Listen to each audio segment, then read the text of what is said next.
বুধবার সকাল 7:30টা নাগাদ 40 বছরের পুরানো নরবরে গম্ভীরা সেতু বিপর্যয়ে গাড়ি পড়ল ভদোদরা মহিসাগর নদীতে।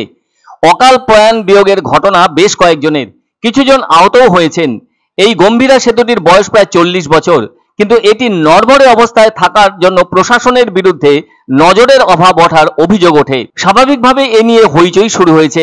এরই মধ্যে এমন বিপর্যয় ঘটার জন্য স্থানীয়রা দুষছেন প্রশাসনকেই, কেননা সেতুটি ঠিকমতো দেখভাল করা হয়নি। বলা যায় যান চলাচলের জন্য যথেষ্ট ঝুঁকিপূর্ণ হচ্ছিল, কিন্তু অনেকবার প্রশাসনকে জানালেও লাভের লাভ কিছুই হয়নি। এ নিয়ে বিরোধীরা চড়া সুর তুলে বলতে শুরু করেছেন, মোদির রাজ্যে ফের সেতু বিপর্যয়ের ঘটনা ঘটল। 1985 সালে মহিসাগর নদীর উপরে থাকা গম্ভীরা সেতুটি তৈরি হয়, কিন্তু এত কম বয়সের এই সেতুটির এমন বিপর্যয় ঘটায় সকলেই অবাক হয়ে যান। এক প্রত্যক্ষদর্শী বলেন, হঠাৎ বিকট আওয়াজ পেলেন, এরপর তিনি দেখলেন তার চোখের সামনে 4-4টি গাড়ি নদীতে পড়ে গেল, যার মধ্যে রয়েছে 2টি লরি, একটি বোলেরো এবং একটি পিকআপ ভ্যান।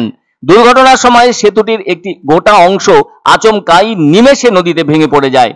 একের পর এক গাড়ি জলে পড়লেও একটি তেলের ট্যাঙ্কার সেতুর কোণে দাঁড়িয়ে যাওয়ায় বরাত জোরে রক্ষা পেয়েছে। এদিকে প্রত্যেক দিন এই সেতু দিয়ে প্রচুর গাড়ি চলাচল করত, যার মধ্যে ভারী পণ্যবাহী লরিও যেমন থাকতো, তেমনি ছিল ছোট বড় গাড়ি, যার ফলে প্রতিদিনই ওই সেতুতে যানজট লেগেই থাকতো। এমন একটি গুরুত্বপূর্ণ সেতুর স্বাস্থ্যের দিকে নজর দেওয়া হয়নি বলে অনেকেরই অভিযোগ রয়েছে। অনেকদিন ধরেই সেতুটি নড়বড়ে অবস্থায় রয়েছে। আসলে মধ্য গুজরাটের সঙ্গে সৌরাষ্ট্রের যোগাযোগের অন্যতম ভরসা বলতে এই গম্ভীরা সেতু। এছাড়া আনন্দ, ভদোদরা, ভরুচ, অঙ্কলেশ্বরের স্থানীয় লোকজন দৈনন্দিন চলাচলের জন্য এই গম্ভীরা সেতুটি ব্যবহার করতেন। মোরবি কাণ্ডের 3 বছর পর গুজরাটে আবার একটি সেতু বিপর্যয়ের ঘটনা ঘটল। উদ্ধার করা আহতদের দ্রুত হাসপাতালে নিয়ে যাওয়ার ব্যবস্থা করা হয়েছে।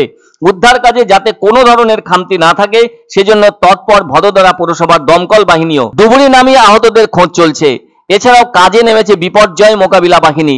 ভদোদরা প্রশাসন দুর্ঘটনার কারণ নিয়ে এখনো সেভাবে মুখ খোলেনি, আবার স্থানীয়দের অভিযোগ নিয়ে কোনো ধরনের প্রতিক্রিয়াও জানায়নি। তবে সেতু বিপর্যয়ের কারণ খুঁজতে তদন্ত শুরু হয়েছে। ঘটনাস্থল ঘিরে রয়েছে পুলিশ। উদ্ধার কাজে ক্রেন ব্যবহার হচ্ছে। গুজরাটের স্বাস্থ্যমন্ত্রী ঋষিকেশ পটেল অবশ্য দাবি করেন, রক্ষণাবেক্ষণে নজর দিয়েছিল রাজ্য সরকার, প্রয়োজন অনুযায়ী রক্ষণাবেক্ষণ হয়েছে। তবে বিপর্যয়ের আসল কারণ জানার চেষ্টা হচ্ছে। ভদোদরা ও আনন্দ এই দুই জেলার প্রশাসনিক কর্তারা উদ্ধার কার্য অভিযান পরিচালনা করছেন।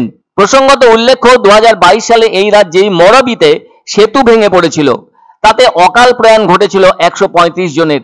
তবে ওই সেতুটি ব্রিটিশ আমলে তৈরি হওয়া মচ্ছু নদীর ওপরে থাকা ঝুলন্ত সেতু। তবে ওই সেতুটি পুনর্নির্মাণও করা হয়। শেষে 2022 সালের অক্টোবরে জনসাধারণের জন্য খুলে দেওয়া হয়েছিল, আর তার 4 দিনের মাথায় সেতুটি ভেঙে পড়েছিল। ওই ভেঙে পড়ার দিনেই নাকি টিকিট বিক্রি হয়েছিল 3000-এর বেশি। ওই সেতুটিরও সংস্কারে খামতি ছিল। অভিযোগের আঙুল উঠেছে মচ্ছু নদীর ওপরকার সেতুর পুনর্নির্মাণকারী সংস্থার এবং রাজ্য সরকারের বিরুদ্ধে। এদিকে গুজরাটের মহিসাগর নদীর গম্ভীরা সেতুর বিপর্যয়ের ব্যাপারে অকাল প্রয়াণে যাওয়াদের জন্য শোক প্রকাশ করেছেন প্রধানমন্ত্রী নরেন্দ্র মোদী। এছাড়াও তিনি নিহতদের পরিবারকে 2 লক্ষ করে টাকা এবং আহতদেরকে 50,000 করে টাকা দেবার কথা ঘোষণা করেছেন। ঘটনার প্রকৃত কারণ খুঁজতে নির্দেশ দিয়েছেন গুজরাটের মুখ্যমন্ত্রী ভূপেন্দ্র প্যাটেল। 900 মিটার লম্বা এই গম্ভীরা সেতুটিতে 23টি পিলার রয়েছে। এদিন সকালে 2টি পিলারের মাঝের একটি স্ল্যাব ভেঙে পড়ায় এমন বিপর্যয় ঘটে যায়।